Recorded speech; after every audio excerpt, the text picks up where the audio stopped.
Welcome to Candid Conversations for Financial Markets podcast series. I'm your host, Laura Paglia, President and CEO. Our podcasts are designed to provide insights, transparency, and provocative yet achievable proposals for matters that move financial markets in Canada. We are joined today by the Honourable Colin Deacon. Senator Colin Deacon was appointed to represent Nova Scotia in the Senate in June 2018 with an entrepreneurial background. When appointed to the Senate, he was tasked with one request: to hold the government to account and to challenge it to be better. He is staunchly independent and believes in collaborative work amongst all parliamentarians. He intends to continue disrupting the status quo and challenging the government to improve for the benefit of all Canadians and the Canadian economy. As part of the Senate, he has been a strong advocate for entrepreneurs, harnessing the digital economy, updating Canada's privacy legislation, ensuring global competitiveness of Canadian firms, and promoting Canadian leadership on climate change. Welcome, Senator Deacon. Thanks very much, Laura. Really glad to be with you today.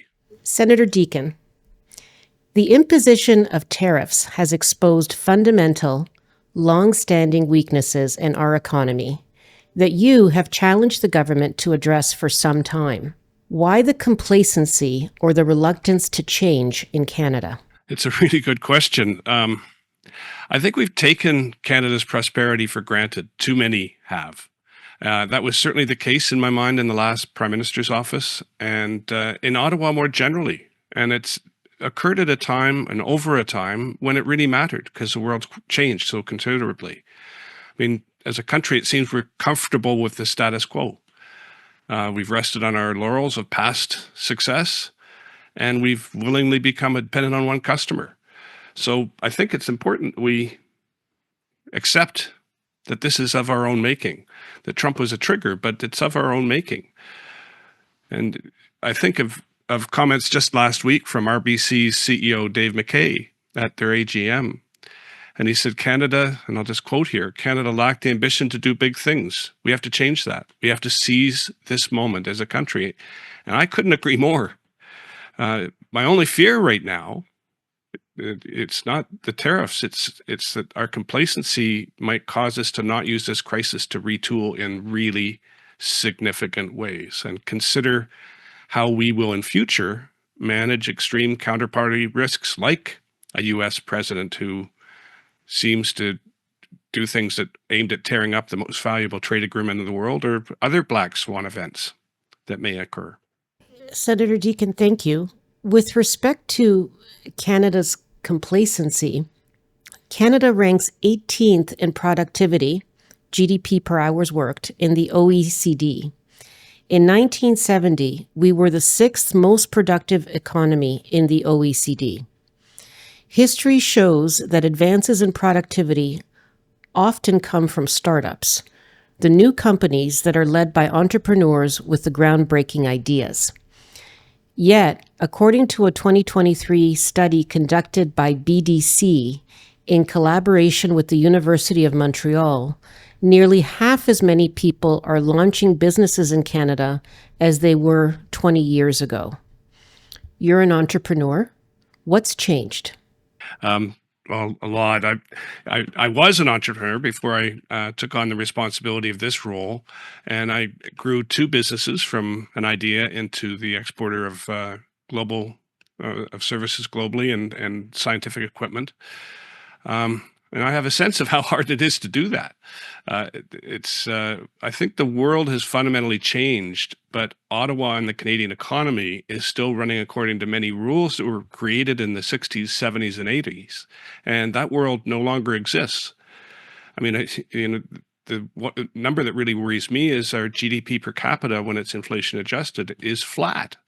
Well, every country around us has been growing, especially the United States. And I think structurally, I think it's important to note that much of this trouble started before 2015. It's easy just to blame the last government.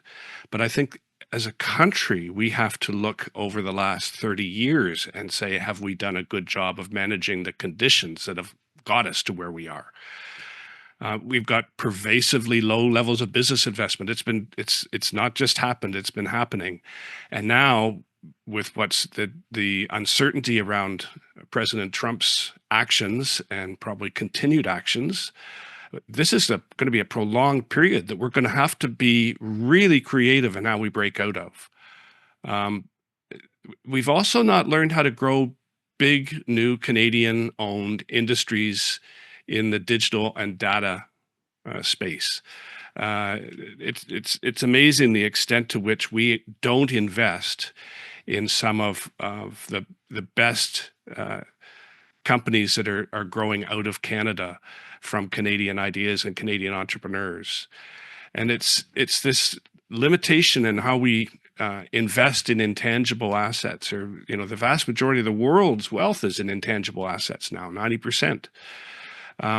So we've got to make a significant change in how we choose to invest as a country. And I think the conditions, changing the conditions that have caused that is going to be really important to creating wealth over the next decades versus the ways we have created wealth in previous decades. There's three main things. A highly consequential industrial policy change that occurred in 1986, the consolidation of and investment industries under the control of our banks, and the third is the growth of regulation. So I'll just speak to each of those if I could for a second.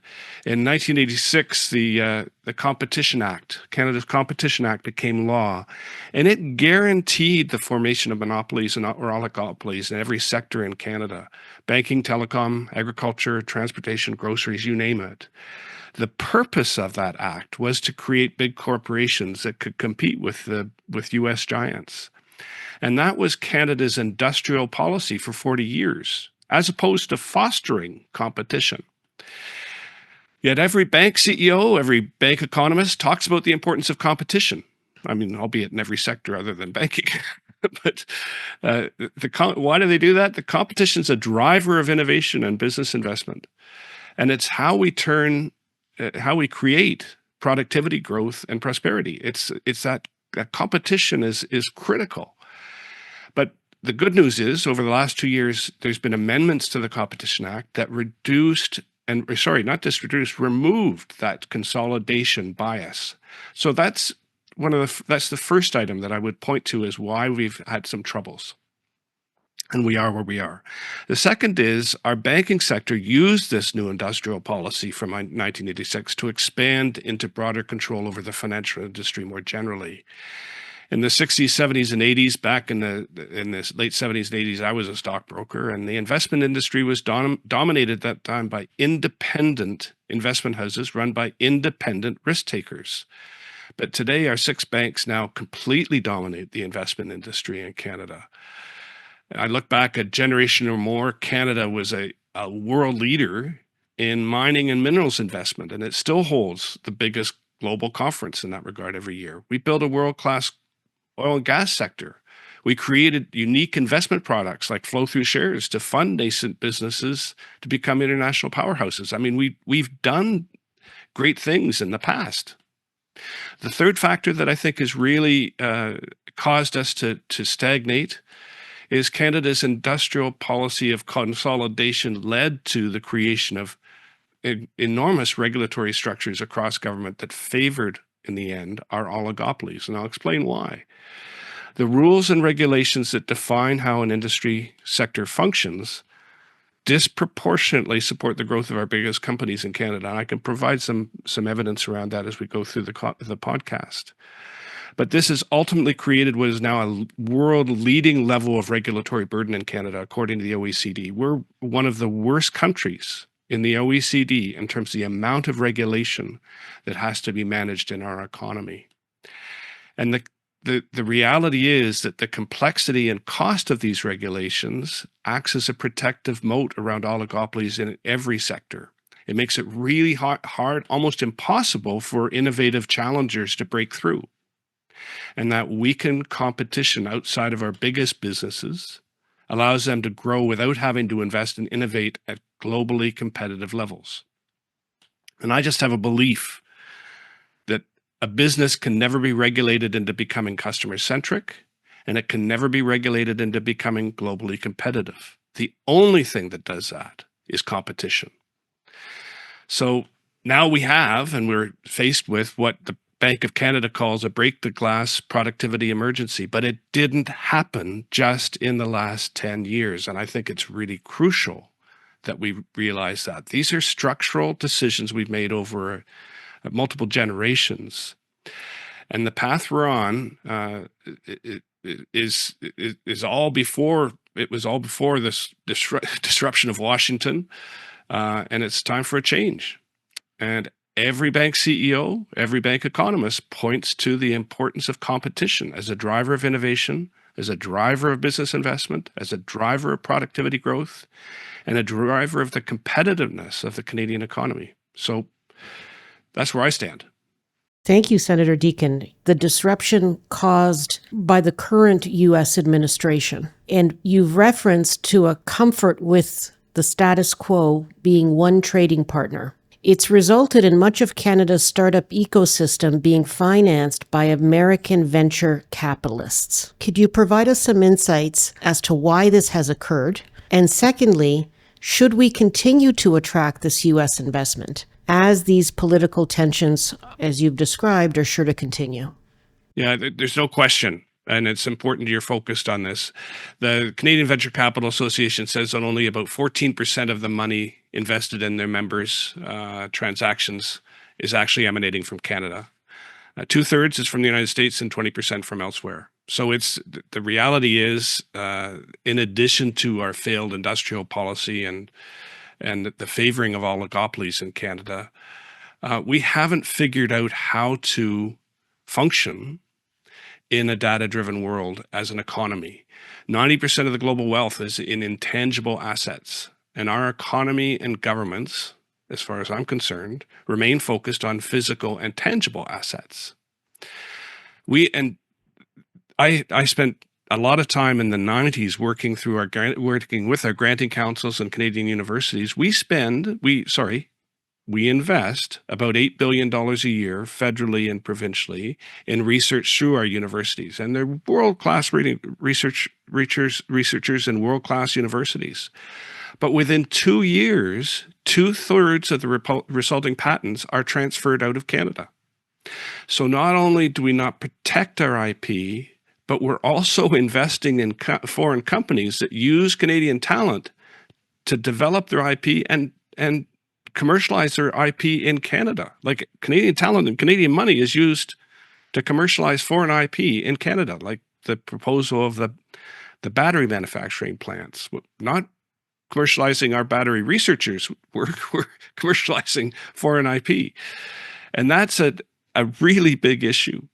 The Senate Banking Committee that I am a proud member of, when I was deputy chair, we did a study that I'll make sure you have for the show notes, but it goes into this deeply troubling problem. And in June 2023, we published a report called "Needed: An Innovation Strategy for the Data-Driven Economy." And we went through a lot of the different issues, and certainly they color my thinking on a whole lot of this issue. But the reality is, we're a highly profitable source of great global technology opportunities. And if we're not going to invest in these opportunities, smart investors from outside of Canada do, and will continue to. But I think it's important, just in the context of your members and your organization, to recognize the fact that our public markets have become increasingly irrelevant. Now, I mentioned I was in the investment industry in the late 70s and 80s. And if we look at where we are today, it's a shadow of where it was. I'll just focus on the technology side. U.S. equity markets are 32% technology and 13% financials. In Canada, we're 32% financials and only 8% technology. So there's a real problem, a real disconnect here between where wealth is created. I mean, the banking investment sectors enable the creation of wealth, but the creation of wealth is the technology sector. And IP and technology are 90% of global wealth at this point in time. So we've got to figure this problem out. And global investors are itching for our are technology companies. And there's a great study of and work being done in this by Professors Pandez and Tingle at the University of Calgary.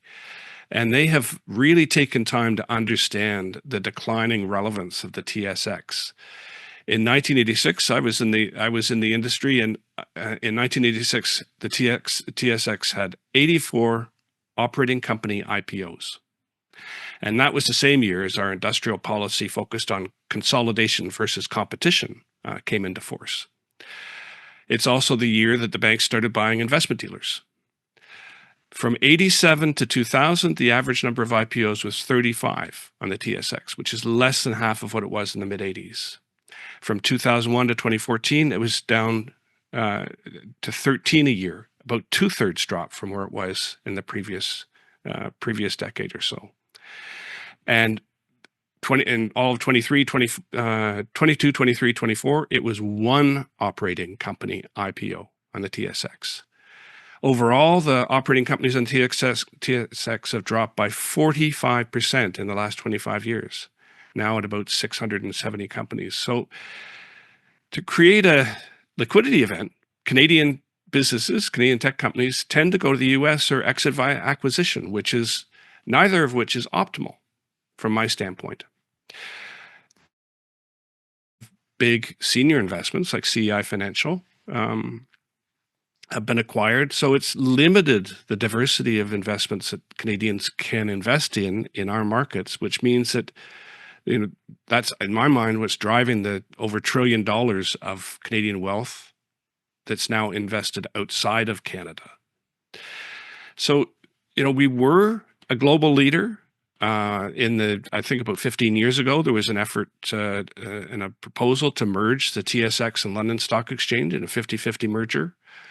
That was ultimately thwarted by the banks. But I got to say, from where I'm sitting today, having 50% of a globally competitive stock exchange would be a pretty big economic advantage for us in the world we now find ourselves in. Senator Deacon, this has been a very welcomed, very important discussion. Thanks so much, Laura. I'm really honored to be invited and included.